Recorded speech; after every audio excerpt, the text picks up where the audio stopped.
ሰላም አድማጮቻችን እንዴት ናችሁ? የማንቸስተር ደርቢ በዛሬው ዕለት 9 ሰዓት ተኩል ይከናወናል። አንዳንድ መረጃዎችን ከዚህ ጋር ተያይዞ እንደሚከተለው አደርሳለሁ። በማንቸስተር ሲቲ ቤት 10ኛ ዓመቱ ላይ የሚገኘው ፔፕ ጋርዲዮላ በእነዚህ ዓመታት ጎረቤቱ ማንቸስተር ዩናይትድ 6 አሰልጣኞችን ቀይሯል። ፔፕ በ10 ዓመት የክለቡ ቆይታ 6 የፕሪሚየር ሊግ ዋንጫዎችን ሲያሳካ አሰልጣኞችን በመቀየር የተጠመደው ማንቸስተር ዩናይትድ ግን በእነዚህ ዓመታት አንድም የሊግ ዋንጫ ማሳካት አልቻለም። ዋንጫ ለማንሳቱ ብቻ ሳይሆን በፔፕ ጋርዲዮላ በሊጉ የደረጃ ሰንጠረዥ አንድም ጊዜ ከጎረቤቱ ማንቸስተር ሲቲ በላይ ሆኖ አጠናቆ አያውቅም። ስፔናዊ አሰልጣኝ ፔፕ ጋርዲዮላ በጊዜያዊነት የነበሩትን ሩድ ቫን ኒስተልሮይን እና ዳረን ፍሌቸርን ሳይጨምር ዛሬ ከስድስተኛው አሰልጣኝ ማይክል ካሪክ ጋር ይገናኛል። ለመሆኑ ፔፕ ጋርዲዮላ ካለፉት 5 የማንቸስተር ዩናይትድ አሰልጣኞች ያለው የማሸነፍ ንጻሬ እንዴት ይታያል የሚለውን እንመለከታለን። ከጆዜ ሞሪኖ ጋር 6 ጨዋታዎችን አድርጎ 3ቱን ሲያሸንፍ በ2ቱ ተሸንፏል፣ በአንዱ ደግሞ አቻ ተለያይቷል። ከኦሊጎና ሶልሻየር ጋር 9 ጨዋታዎችን ሲያደርግ 4 አሸንፏል፣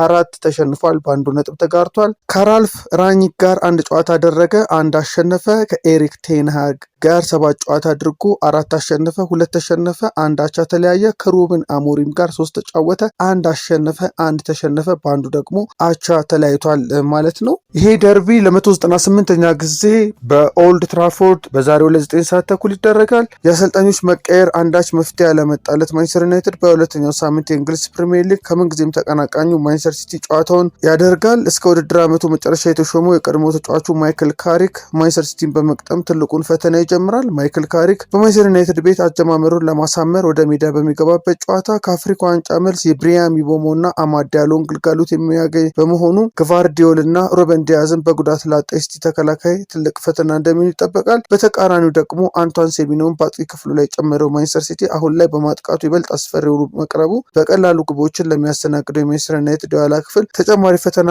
ይሆናል ተብሎ ነው የሚታሰበው። ባለፉት 3 ተከታታይ ጨዋታዎች ማሸነፍ ያልቻለው ማንቸስተር ሲቲ ከሊጉ መሪ አርሰናል ያለውን የነጥብ ልዩነት ለማጥበብ ወደ ሜዳ በሚገባበት ጨዋታ ጆስኮ ግቫርዲዮል፣ ሩበን ዲያዝ፣ ኒኮ ጎንዛሌስ፣ ኦስካር ቦብ፣ ማቴዮ ኮቫቺች፣ ሳቪኒዮ እና ጆን ስቶንስን በጉዳት ኦማር ማርሙሽን ደግሞ በአፍሪካ ዋንጫው ምክንያት ከስብስብ ውጭ የሆኑ ተጫዋቾች ናቸው። ዩናይትድ አማድ ዲያሎ እና ብሪያን ምቤሞን ከአፍሪካ ዋንጫው መልስ የሚያገኝ ቢሆንም በዚህ ዓመት ጥሩ ሆኖ የጀመረው ማቲያስ ዴሊት ግን አሁንም በጉዳት የማይሰለፍ ተጫዋች ነው። በዛሬው ዕለት የሚደረጉ ሌሎች ጨዋታዎችን ስንመለከት የእንግሊዝ ፕሪሚየር ሊግ በ22ኛው ሳምንት አርሴናል ከሜዳው ውጪ ከኖቲንጋም ፎረስት ይጫወታል። ከሊቨርፑል ጋር ነጥብ የተጋራው አርሰናል ወደ አሸናፊነት ለመመለስ በሲቲ ግራውንድ ከሸዋንዳይቹ ቡድን ይጫወታል። አርሰናል ከኖቲንጋም ፎረስት ካደረጋቸው ያለፉት 10 ጨዋታዎች 8ቱን አሸንፏል። ዛሬ ምሽት 2 ሰዓት ተኩል ለሚያደርገው ጨዋታ በሊጉ ለመቆየት ከሚታገለው ኖቲንጋም ሌላ ከባድ ፈተና ይጠብቀዋል። በጨዋታው ፒየሮ ሂንካፔ እና ክርስቲያን ሞስኬራ ከጉዳታቸው ቢያገግሙም የመሰለፋቸው ነገር አጠራጣሪ ነው።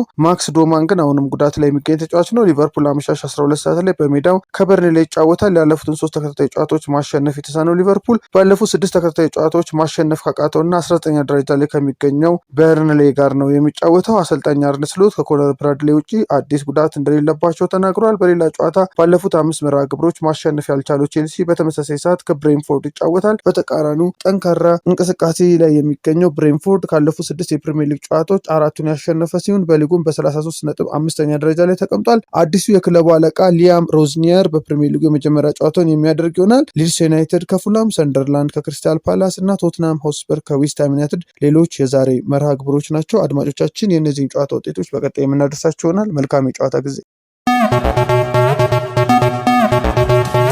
ሃሚንግ ስፖርት በሀገራዊና ዓለም አቀፍ ስፖርታዊ ጉዳዮች ላይ የሚያተኩር ዝግጅት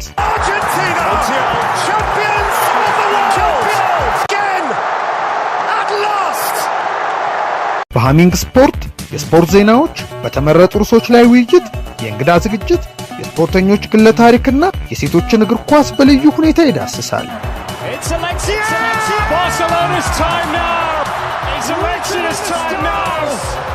ሃሚንግ ስፖርት ስፖርትን ቀዳሚ ዘይቤ በማድረግ ስኬትን በተግባር እናረጋግጥ።